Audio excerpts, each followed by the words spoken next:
We have all seen that Mercedes are experiencing major issues with porpoising ever since they revealed their zero-pod design during preseason testing in Bahrain. Due to the high quantities of bouncing that they encounter on the straights, Mercedes is significantly slower than Red Bull and Ferrari. It was a difficult day for Mercedes in Baku, with Lewis Hamilton suffering from severe back discomfort and being spotted in pain getting out of the car. Teams have suggested that the FIA should take action, since it's a safety concern that is causing suffering to the drivers. First and foremost, the porpoising issue is only a concern because certain Formula 1 teams are unable to produce enough downforce without running the car too low to the ground, causing bouncing. Therefore, there's a balancing act between driver comfort and final lap time. Of course, both the team and the driver want the fastest package possible to race near the front, but we saw in Baku this weekend that some teams, most notably Mercedes, went a little too far with the car setup, especially with Lewis Hamilton. Lewis indicated he was in pain from the porpoising approximately halfway through the race, and we watched him struggle to get out of the car afterward. The Azerbaijan Grand Prix, he said, was the most uncomfortable race he'd ever raced, with the car bouncing all over the place at high speeds. But it begs the question, is he directing those concerns to the FIA? Because the F1 teams can tune porpoising out of the car. They simply opt not to since it's costing more lap time, which is why the FIA is simply not picking up the matter for now. The lower the car is to the ground, the more downforce it generates. Since the adoption of the new regulations, the use of ground effect cars has been implemented, and it's unlikely that the FIA will interfere to change anything anytime soon, because the teams themselves have chosen to have the cars porpoise as much as they do. And adopting anything now would only benefit the teams that have been unable to solve the problem. Having said that, a number of Formula 1 teams and team principals have spoken about the subject of porpoising, and some have come together to criticize it. Some drivers experienced issues even before Baku. Sainz stated that he had neck and back difficulties in Spain, and Magnussen said he suffered nerve discomfort in his arm and jaw after Monaco. Now fast forward to this past weekend, and there was a flood of additional complaints.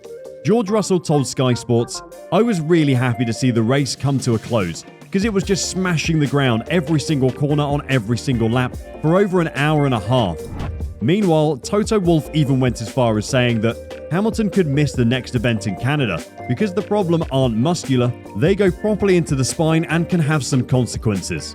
It's evident that Mercedes has issues, but stating this once again, they can tune this out of the car, but they don't want to because it will decrease their performance. Christian Horner even went as far as to say that he feels that the teams have been urging their drivers to complain about their car's porpoising impact in order to get the rules changed. When asked about the problems, Horner stated that punishing the teams that have the matter under control would be unjust. The easiest thing is to raise a car. Every team has the choice to do that, Horner told media. You have a choice where to run your car. You should never run a car that's unsafe. I think that's more for the technical guys, because certain cars have issues and there are some teams that have very few issues. It would seem unfair to penalise the ones that have done a decent job versus the ones that have perhaps missed the target. Horner is obviously opposed to the FIA enacting some type of restriction regarding cars' height. This is because the higher the ride height, the less porpoising the car suffers. Nevertheless, this reduces the car's downforce, resulting in slower speeds around slow-speed corners. It would be a fairly easy solution to reduce the porpoising if Mercedes did this, but they do not want to do so because it would put them even further behind Ferrari and Red Bull, and even cause teams like McLaren and Alpine to be faster than them in the midfield. Horner questions if teams encourage the drivers to complain. Mercedes' Lewis Hamilton, who complained of back problems throughout the race, was one of the most notable casualties of the Azerbaijan Grand Prix. After the race, the British driver was observed stepping out of his car with caution and holding his back. When asked how he would handle the issue if Red Bull had a higher porpoised car, Horner replied, "I would tell them to be about it as much as they could over the radio and make as big of an issue of it as they possibly could. It's part of the game." When asked if he thought the teams were encouraging the complaints, he responded, "Of course it is. You can see it's uncomfortable. There are remedies to that, but it's to the detriment of the car performance. So what the easiest thing to do is to complain from a safety point of view. I think if it was a genuine safety concern across the whole grid, then it's something that should be looked at. But if it's only affecting isolated teams, then that's something that the teams should potentially deal with." Which just shows us that Christian Horner is not a fan of introducing new rules to mitigate the problem. as it would make teams who found their own solution lose out on an advantage. Toto Wolff, Mercedes team principal on the other hand, thinks that the FIA should step in before the drivers get hurt. Toto Wolff, the boss of Mercedes, appeared to be pushing for rule changes ahead of the Baku race, alleging that most of the drivers believed the porpoising difficulties were terrible. He added, "The regulations will follow for many years. It's the moment now to say that it's a real issue and what can we do to lift everybody up." According to Auto, Motor and Sport, the FIA is taking Mercedes' concerns about the drivers' health seriously and intends to initiate an investigation to find out more. The FIA wants to speak with F1 drivers and technical directors, as well as engage experts and look at other racing series. Despite the FIA's planned investigation, the other Formula One teams appear to have little to no backing for Mercedes. Few drivers appear to be concerned by it. Helmut Marko, a Red Bull advisor, also stated that his drivers are little affected.